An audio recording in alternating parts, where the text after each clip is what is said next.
Because remember, we had what we call the Witchcraft Act of 1959, which labeled all traditional healers as witches. So the African medicine was seen as voodoo, as juju, as something that you're supposed to avoid, associated with all manner of things. Right. But literally, the trees and the barks that we use are also used in chemotherapy medication.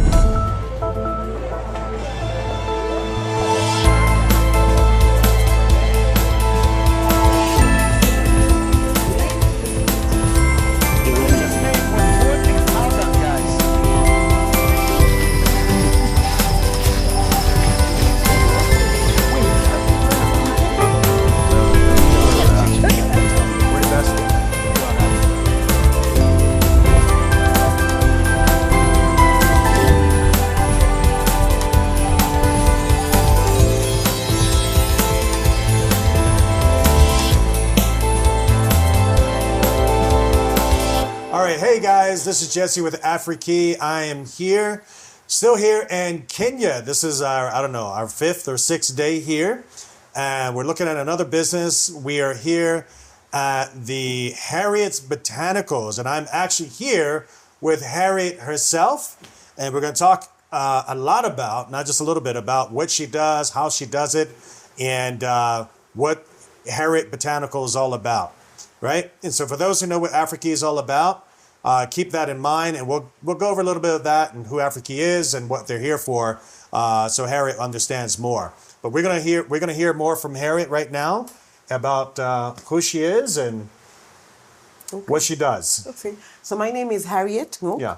and I'm the CEO founder of Harriet's Botanicals, and we're a company that manufactures and retails traditional indigenous medicine, pharmaceuticals, nutraceuticals, and alternative therapies for the urban African and diaspora market. Wow. So what we are called here is I am a Miti Shambares. Miti Shambares. Miti Shambares. So Miti is like traditional medicine, indigenous medicine. Yes, indigenous to Kenya? Yes, okay. Indigenous to, African indigenous medicine. African indigenous medicine, Right, okay. so yeah. the whole concept of sort of like, when the Indians have Ayurveda, Yes. and the Chinese have their traditional medicine, Yes. this is what we have out here. Uh-huh. So what we've done is we've modernized the craft of Okay. traditional medicine Yes. by sort of like, we have a community engagement program, Okay. working with 400 people in the community who 400 actually gather people. the herbs for us and Wow. also plants and do sustainable harvesting. Are So these that- farmers you're talking about? Yes, Okay. there are people in the village, the older men, the mamas and the babas, Oh, wow. over a certain age, who deal in traditional medicine. How far did this tradition goes back? Or thousands, millions of years. This is what we've been using Wow. forever.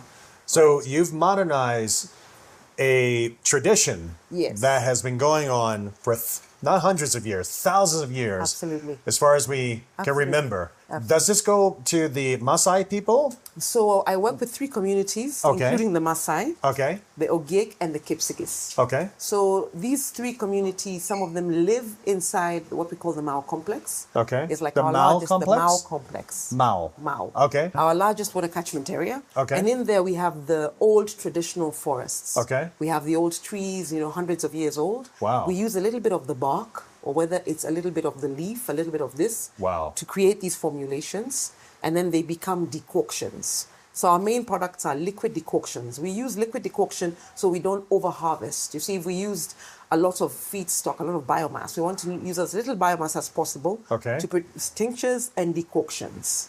Before you get into all that, tell me a little bit about your background that got you here.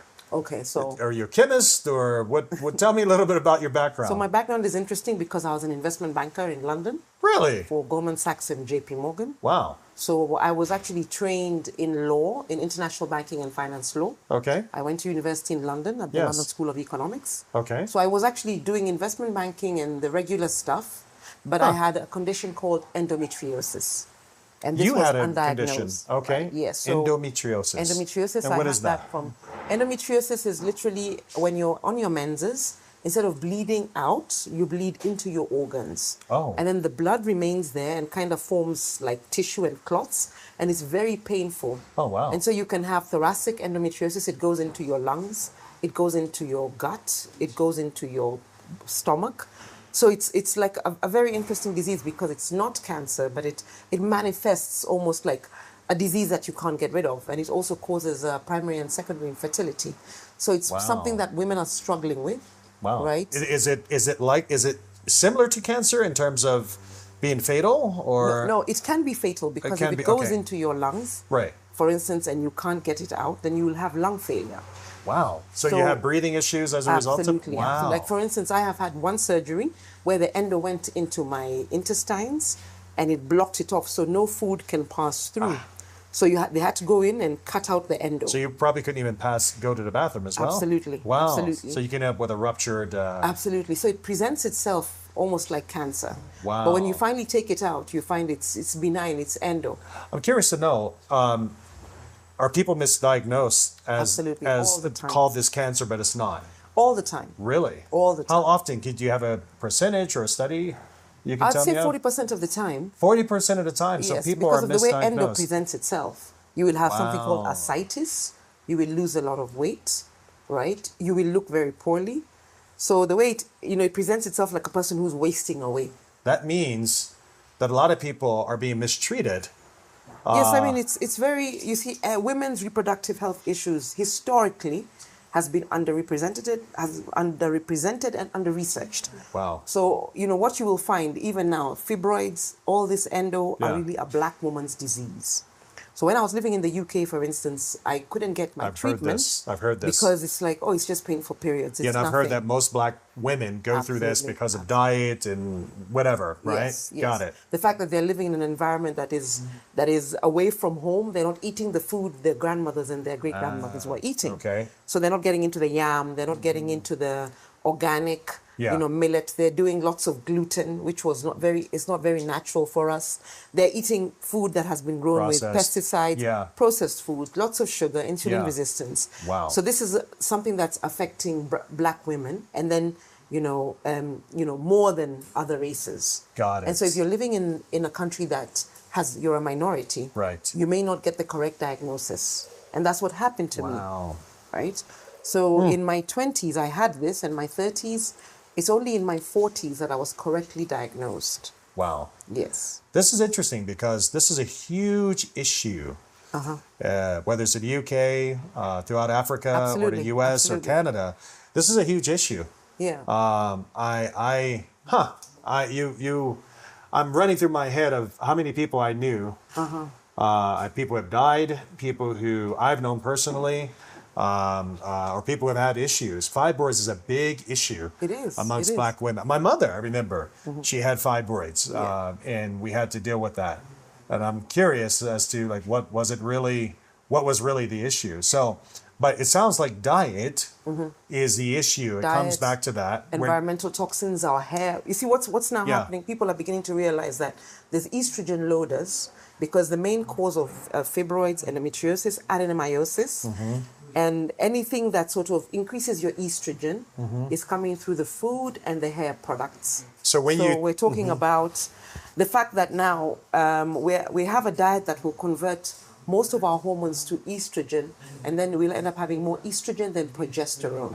Okay. And estrogen feeds fibroids. Estrogen feeds endo. Ah. And then what's happening is we're constipated and bloated, so that when the estrogen is supposed to be evacuated out through the gut, it is retained and recycled. And that's what we call the dirty estrogens. Got the ones it. that are supposed to have been processed out come back in. We're getting it in our hair products. We're perming our hair, in our skin products. Yep. So literally, this is something that people are talking about a little bit more actively now.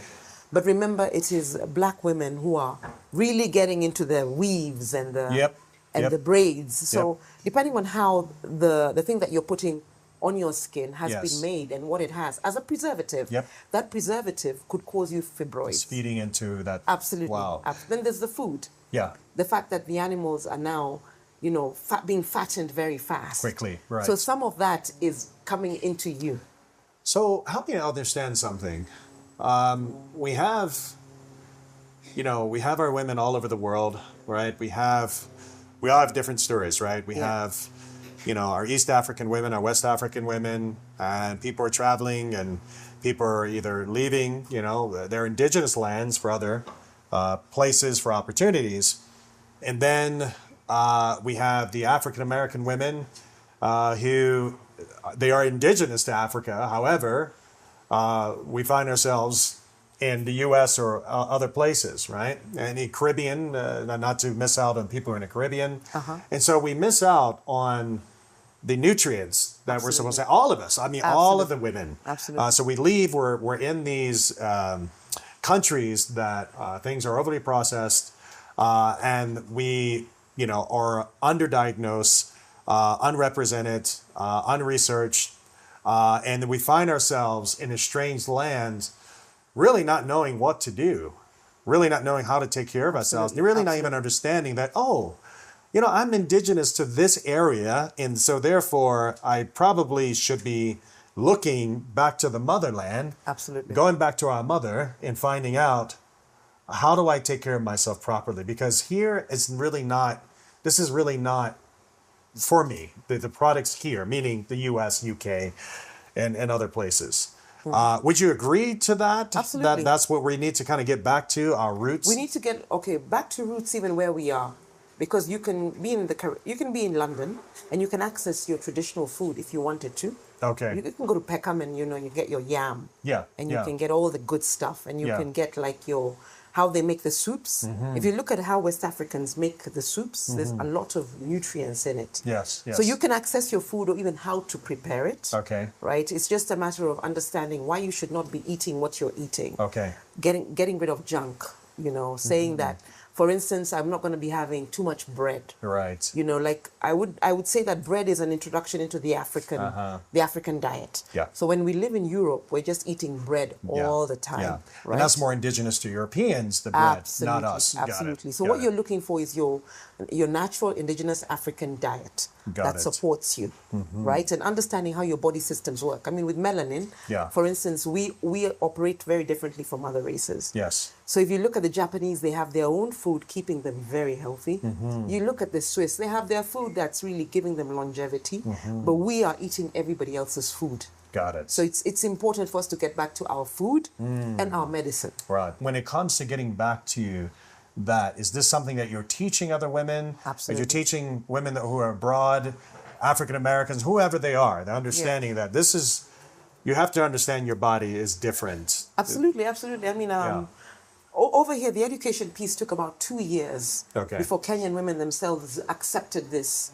Because remember, we had what we call the Witchcraft Act of 1959, which labeled all traditional healers as witches. So we've had this dichotomy These things between make me very angry. the pharmaceuticals, the Western medicine, and the African medicine. So they call it African witchcraft. medicine, yes, witchcraft. So the African medicine was seen as voodoo, as juju, as something that you're supposed to avoid, associated with all manner of things. Right. But literally, the trees and the barks that we use are also used in chemotherapy medication in Europe. For instance, our men's product is Prunus africana. We call it tenduate. And that's what is used to treat cancer, to create chemotherapy medication. So a lot of these are just plants that have bioactive, components that are actually used. It's plant medicine. Yes. So, refreshing and sort of like reaffirming that, every culture, every indigenous culture already had their medicine. Got it. The Native Americans had their medicine, right? And they're still using it. Yes. So we are now sort of like decolonizing and saying we want to use what is natural to us. Thinking about the fact that we've been running through the savannah for hundreds of thousands of years. How did we do it?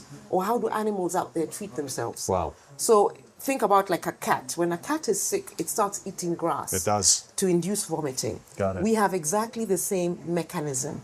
And we have the medicines available in our environment to do exactly the same thing. So we just have to bring them back out and maybe repackage and re-educate. So I want to go back to my original question. What inspired you to do this? You were a banker. Yeah. You have an investment banker background, right? I do. And you're not a chemist, I'm right? not a chemist. But you're a Kenyan. Yes, I am. And you have the ancestors that are here. Absolutely. You have the babas and the mamas here. Are these are the chemists? These are the original chemists. Chemists, right. The original pharmacists. So are these the ones, so when you wanted to modernize this, what inspired you to bring it to this point? I wasn't doing it intentionally. All that happened is you wanted to heal yourself. Yeah, I've been trying these different remedies. Even in the UK, I tried Ayurveda, I tried Reiki, I tried essential oils, I I could actually make those products. I spent so much time researching at the Trying to time, heal yourself, trying to basically. heal myself, right? Yeah. So I'd do the castor oil packs, I'd do the flower essences, you know, because with endometriosis, you have the mood swings. You have all these different things happening to you during the month, and you're not yourself all the time. And many women are diagnosed with mental health problems associated with their menses. Wow. So for me, this was a formulation that was given to me at my father's funeral. And for the first time in my life, I had a painless menses. Really? Yes, for the first time. And I was in my 40s then. You have a formula that fixed that? Yes, I do. You do? Yes. I will buy it now. No, I will give you. So what kidding. then happened is I came and I gave it to my friend who was on her way to a hysterectomy. Yeah. She had been bleeding for 21 days. Wow. Heavy menstrual bleeding. And she told my friends in the WhatsApp group. So I was still doing my financing and everything else that I was working on. But then I started now making it at home, giving it to friends. And it just mushroomed into a massive business. Wow. So you really was just being a friend? Absolutely. Trying to heal yourself? Absolutely. Is it safe to say that you've healed yourself? Absolutely. I'm endo-free. Come on. That's awesome. That's awesome. The product is arrowroot, and what we did is we made sure to keep the names. This is the one? This is the one. That helps with the... Painful menses. Got it. Adenomyosis, PCOS, polycystic ovarian syndrome is really affecting women. Syndrome? Women who are not ovulating. Infertility is a big problem now. And part of this is the Are you doing this nationwide, globally now? Absolutely, yeah. Wow. So this is all over the in the world. U.S.? I sell everywhere. Really? Yeah. Wow. You know, I mean, we just started here. Right. So I sell anything like 5,000 bottles a month. Okay. Right? Of not just that one, because I have a men's product to treat prostate issues. Labeling, branding, and tracking. Yes. And it's like today is production, tomorrow will be labeling. Okay. The way we do it, right? Got it. And eventually the products will then go over there once they're done here. A quality control test also happens here. Okay. We've got retained samples. These are examples of retained samples. Okay. These. And this is what we create these for giveaways. Oh, okay. When we go on our events, we give these out for people we want them to try. Oh, reproductive digestive health for men. Yes. So we do have the men's product, as I said to you. Huh. And then we have this one, that's the insulin resistance. So, and the natural antibiotic as well. Insulin resistance. Can you explain that again, please? What does so that insulin mean? resistance means that it's almost like you've got sugary blood. Right. So you have diabetes then? Yes, diabetes type 2 or type 3, cardiovascular issues, joint health. Those are all insulin resistance, dementia, because there's like insulin resistance in the brain. PCOS is insulin resistance in the ovaries. Insulin resistance in the blood is diabetes type 2, right? But now when it goes to the joints, it becomes arthritis. That's insulin resistance. So now when it clogs your arteries and causes high blood pressure, that's insulin resistance. So you mean to tell me that arthritis is basically telling you that this is an insulin issue? Absolutely. I didn't know that. It's like now there's nowhere for the glucose to go, so it goes into the joints, and it's like you've got sugary blood, sticky blood. And that's why the Maasai call it a blood purifier. If you ask the Maasai, so this is very much around the Maasai culture of purifying the blood. Gotcha. Because the Maasai have this thing where every year the men go away for like 40 days and they just drink traditional medicine and soup. They do a detox. Yes, it's like a cultural. It's like a cultural festival, and they go out into the bush, and then they do the. Can I ever participate in that? Yes, Would they let me? And they do the sweat lodges, where you go in with the soup that has the traditional medicine, and you drink that, and you just sweat and detox it all out. Wow. And decompress. Do they live longer than most men? Absolutely. Maasai men? The Maasai, yes. Wow. They're very fertile all their lives. Wow. They're very strong, right? They live long. They don't have any of these issues. They do not have these lifestyle-related conditions. Wow. Because they always purify the blood. That's humbling. Wow. You know, eliminating all the excess glucose or creating insulin sensitivity. That's what that product is about, and that's what they're famous for. So you'll find all the communities have different things they're famous for. 40 days, huh? Yeah. That's they really go interesting. every year, then they come back and they do a beautiful festival. It's so amazing to watch. This is now your finished goods room. Okay. Let's see. Okay. Yeah. Products would come through here. Okay. So this is like, we put this out there just to talk about our culture, you know, strength, resilience, generous. We're sort of trying to build that. Remember what we're here for. Absolutely. That sort of positive culture, Intuitive. teamwork, and you know, intelligence and honest, loyal, time heals all wounds, faith, respect. A journey of 1,000 miles. What does that mean? So a journey of 1,000 miles starts with a single step. Maybe you've heard the proverb, right? I haven't. It says that we are going far, but we just start with the first step. That's the journey of 1,000 Or a miles. journey of 1,000 years with our ancestors. Absolutely. So this is like final product of the liquid decoctions. Okay. As an example, this is the one you're talking about, the insulin resistance. So, you know, if you look at what it does, you know, because once it has cleaned the blood, it will clean the kidney as well, right? So there's, you know, African products are holistic. They don't just like do the one thing. Most of the time, whatever you're drinking is doing a number of things and touching a number of different body systems. The most famous is the women's one. Right. That's why we've produced most of it. More of those, yeah. Right, you'll find. And, you know, then, of course, this is that product, right? Okay. You have your natural, and then we also have a label for the U.S. Okay. The U.S. does not allow us to use the traditional names. Okay. So, you see, we'll take this and call it blood and kidney cleanse anti-inflammatory tea. Oh, okay. We call them teas. Ah, that's how they so pass. now it's a food product. Becomes a food Yes, product. it becomes a supplement. Got it. The supplement, okay. If I have another one, this is the one for the men that you've been asking for. Okay. You know? So we used to put those things like erectile dysfunction and everything on the label, and the men didn't like it. So now we just say men vitality. They don't want anybody in their business. They don't want people thinking, oh my God, you have that problem. Right, exactly. Especially African men, they're like, oh no, I don't have that problem. Right. I'm a strong lion. Yes. So those are the things you have to think about. So when you label for a different market, Right. same product, different label. I see. Or some people, this is a pharmaceutical grade plastic. Okay. How this happened is this bottle is embossed, and people used to copy me. I used to buy bottles from a place called Safe Park. Okay. But this product was being counterfeited and copied everywhere. Really? Let's say 50 different shops are selling my product diluted. Are you kidding me? But the feedback is coming back to me because I am the one who's known. Right. So I had to go and like have my mold done in India. So there is no place in Kenya you can do a mold. Got it. Right?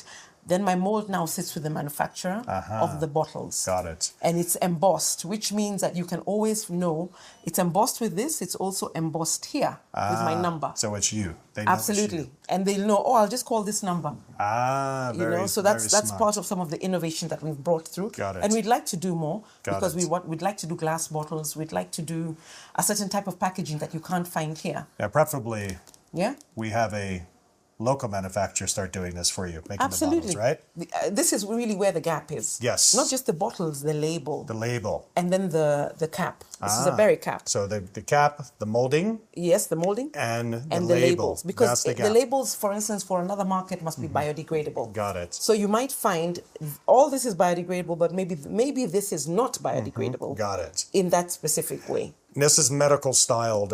Yes.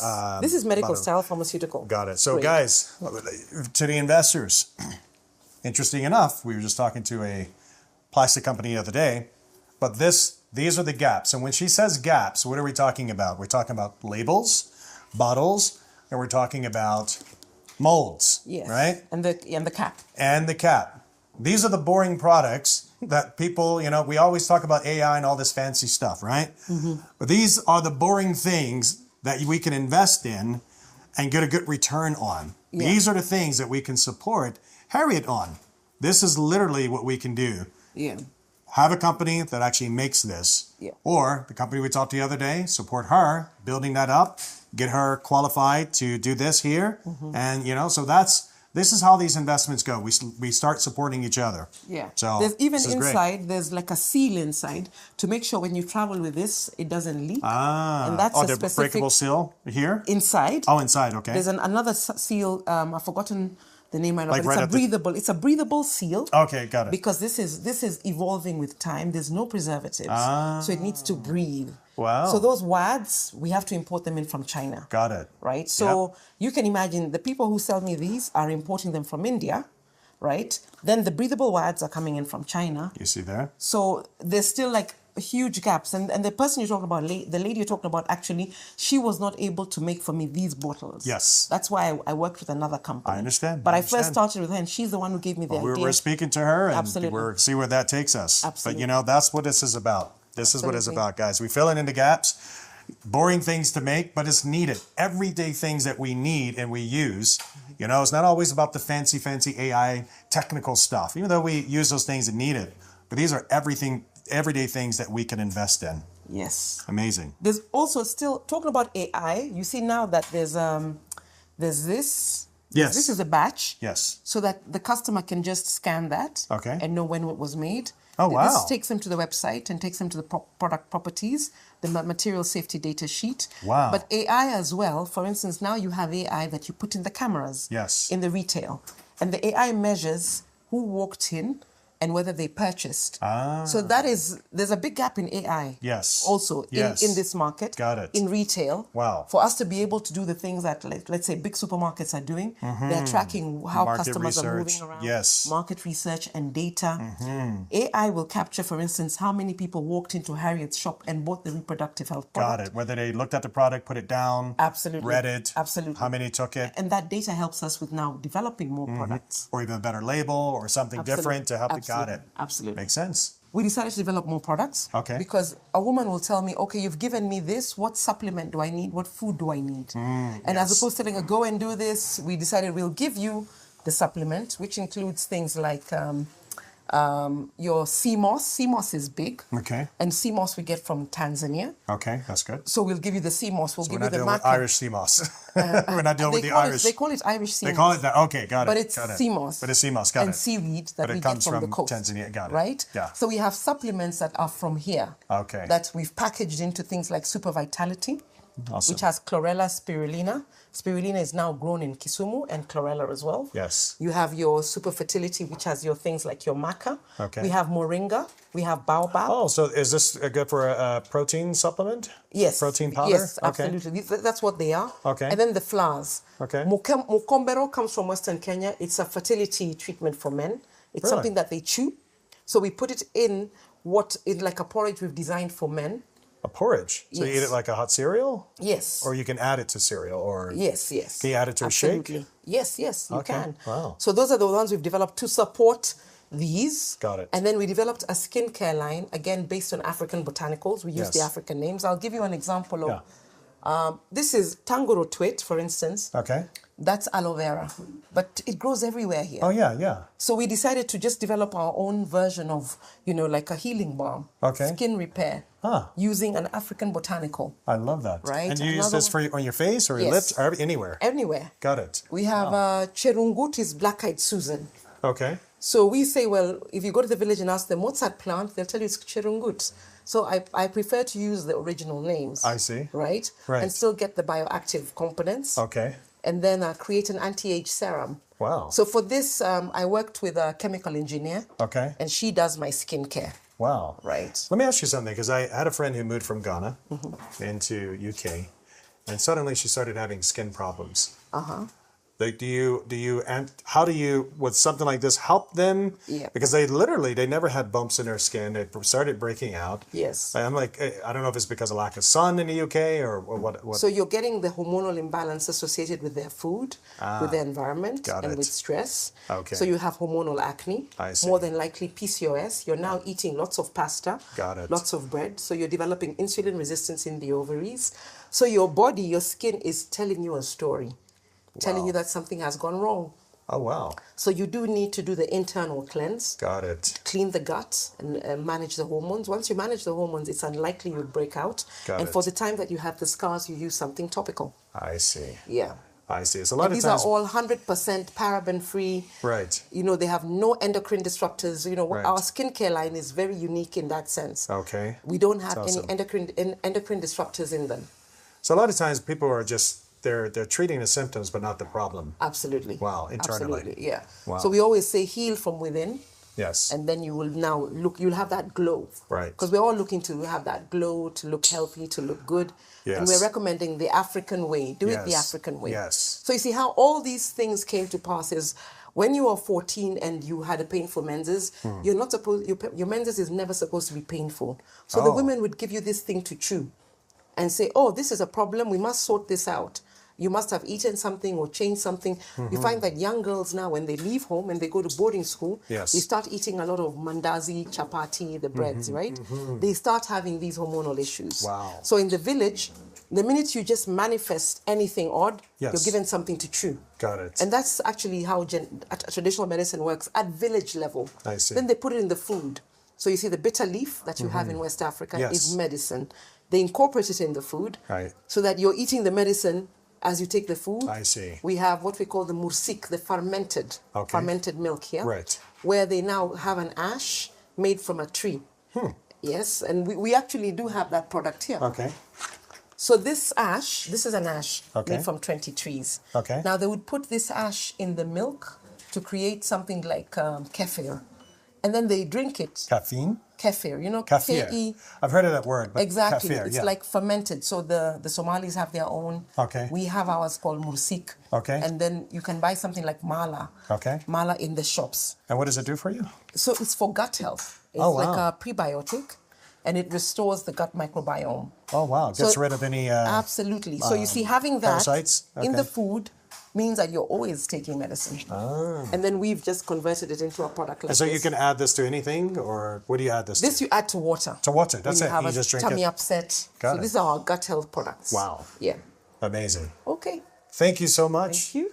Wow, Harriet, I want to thank you very much. Thank you. For inviting us. And also, Asante. you know, as I'm looking at all of this here, I'd like to extend an invitation with Afriki to further look at what you're doing here. Absolutely. And see if we can, the diaspora, be willing to invest.